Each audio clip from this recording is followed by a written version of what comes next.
Hello, good morning बेटा। तो last class में पढ़ लिया था अपवाह वेग क्या होता है और माध्य मुक्त पथ क्या होता है और ये कैसे कैरी करता है, कैसे इसकी वैल्यू चेंज होती है, सारे पढ़ लिया था। आज हम पढ़ते हैं अपवाह वेग और गतिशीलता का जो फॉर्मूला है वो डिराइव करने वाले हैं। कल वाला सेम है, एक चालक का पी क्यू, उसकी लंबाई कितनी है एल, और उसके ऊपर बैटरी कैसे जोड़ रखी है अपन ने, वी वोल्ट की बैटरी जोड़ रखी है। धारा का प्रवाह किस ओर है, पी से क्यू की ओर। इलेक्ट्रॉन प्रवाह किस ओर है, क्यू से पी की ओर।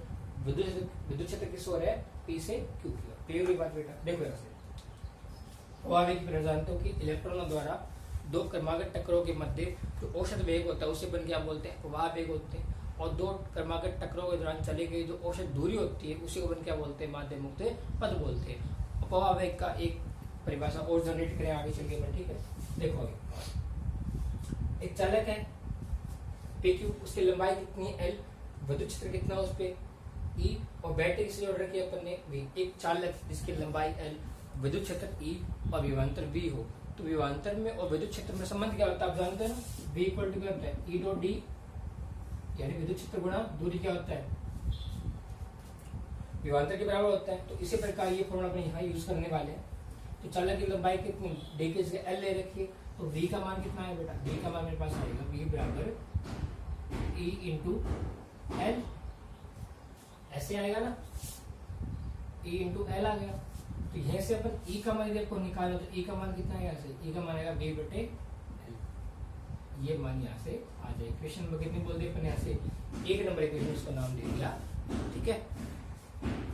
आगे देखो, ये इलेक्ट्रॉन है, गति कितना कर रहे हैं, इस पर गति कर रहे हैं। इन्हें इलेक्ट्रॉनों के ऊपर क्या लग रहा है, एक विद्युत क्षेत्र लग रहा है। तो इलेक्ट्रॉन एक आवेश ही तो है, विद्युत क्षेत्र के कारण आवेशों पर लगने वाले बल का फॉर्मूला क्या होता है,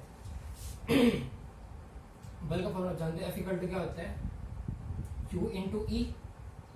विद्युत क्षेत्र के कारण आवेश पर लगने वाले बल का फॉर्मूला है बल सदिश राशि, विद्युत क्षेत्र सदिश राशि। अपने पास आवेश की जगह क्या दिया हुआ है, इलेक्ट्रॉन दिया हुआ है ना, इलेक्ट्रॉन की बल निकाल दे अपन, तो F सदिश का फॉर्मूला क्या जाएगा, F सदिश बराबर माइनस का E और E सदिश। इक्वेशन नंबर कितनी आ गई, 2।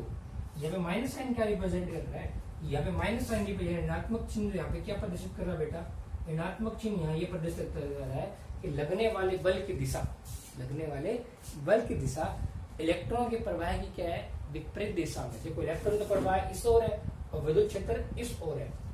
ऋणात्मक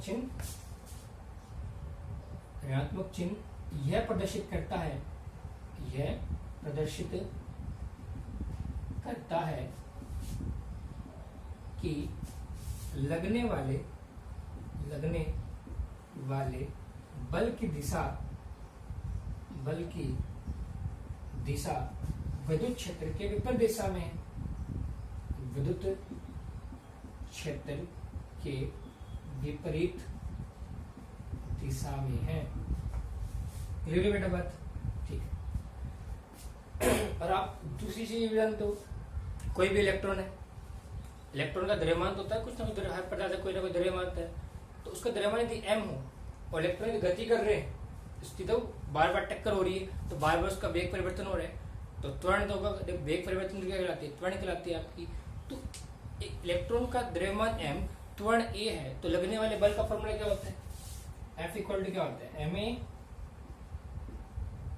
क्वेश्चन नंबर 3 देखो, इक्वेशन नंबर 3 भी किसका, बल का, और 2 भी किसका मान है, बल का। दोनों क्या करते हैं, इक्वल कर देंगे। तो ऐसा करने से वैल्यू क्या बढ़ेगी बेटा, वैल्यू बढ़ेगी आपकी ma बराबर माइनस का e और e सदिश। m जाएगा डिवाइड में, तो a का मान कितना आएगा, a का मान आएगा माइनस का e अपॉन m और e सदिश। आ गया इतना। इसको बोलते थे क्वेश्चन नंबर 4। ये किसका मान है बेटा, त्वरण का मान आ गया यहाँ पे, इलेक्ट्रॉनों के त्वरण का मान आ चुका है। अब बात करते हैं अपवाह वेग की, बात करते हैं। ये आपका क्या है, त्वरण। इलेक्ट्रॉन किधर मूव कर रहे हैं, Q से P की ओर मूव कर रहे हैं, ठीक है। तो इस त्वरण के कारण अब अपन क्या पढ़ चुके हैं कि दो क्रमागत टक्करों में चली गई औसत दूरी कहलाती है, मध्य मुक्त पथ कहलाती है, रिप्रेजेंट करते हो लैम्डा बार से। और जो औसत वेग होता है उसे क्या बोलते हो, प्रवाह वेग बोलते हो। रिप्रेजेंट किससे करते हो, वीडी से। अब मैं ये बोल रहा हूँ कि जब दो क्रमागत टक्कर होगी इलेक्ट्रॉनों के मध्य, दो क्रमागत टक्कर होगी, तो उस टक्कर के दौरान वेग भी होगा, जिसके बाद चला गया वेग होगा, औसत वेग उसे प्रवाह वेग बोल दिया। दूरी होगी उसका अपने माध्य मुक्त पथ बोल दिया। तो उस टक्कर के दौरान कुछ ना कुछ समय भी तो लगेगा ना, टाइम तो लगेगा, टाइम पीरियड तो होगा ना कोई उसके अंदर। तो उसे टाइम पीरियड को क्या बोलते हैं, विश्रांति काल बोलते हैं। उसे क्या बोलते हैं बेटा, इसे बोलते हैं विश्रांति काल। विश्रांति काल रिप्रेजेंट किससे करते हो, टो से रिप्रेजेंट करते हैं। कि इलेक्ट्रॉनों की दो क्रमागत टक्करों के मध्य जो औसत समय अंतराल होता है उसे अपन क्या बोलते हैं, विश्रांति काल तो बोलते हैं। जो लगा गया समय होगा ना, उस समय को अपन क्या बोलते हैं, विश्रांति काल बोलते हैं। तो देखो ध्यान से कि त्वरण ए के कारण विश्रांति काल टो में इलेक्ट्रॉनों द्वारा चली गई औसत दूरी ही क्या कहलाती है, प्रवाह वेग कहलाती है। प्रवाह वेग की परिभाषा हो रहा है बेटा, कि क्या त्वरण ए के प्रभाव में विश्रांति काल टो के दौरान इलेक्ट्रॉनों का औसत वेग अपवाह वेग कहलाता है। अपवाह वेग कहलाता है। त्वरण ए के कारण विश्रांति काल टो के प्रभाव में इलेक्ट्रॉनों का जो औसत वेग होगा उसे अपन क्या बोलते हैं, प्रवाह वेग बोलते हैं। और आप जानते हो फॉर्मूला क्या होता है, वेग बराबर दूरी बटे समय। वेग बराबर क्या होता है, दूरी बटे समय। सॉरी गलत बोल दिया। त्वरण का फॉर्मूला पढ़ा है आपने। त्वरण बराबर क्या होता है, त्वरण बराबर वेग बटे समय। वेग बटे समय, त्वरण का फॉर्मूला लिखा है चैप्टर क्लास 11 में आपको मैंने।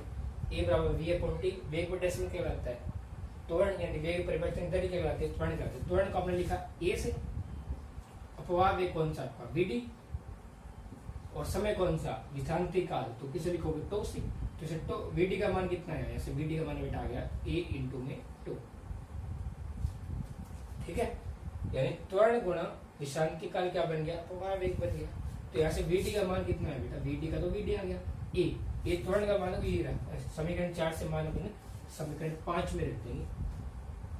तो ए का मान ये रहा, माइनस का ई अपॉन एम और ई सदिश साथ में टो है ना, टो पर लिखते टो और ई सदिश। वेग कैसे, वेग सदिश से होती है, यहाँ पे त्वरण सदिश से, ये वेग सदिश से।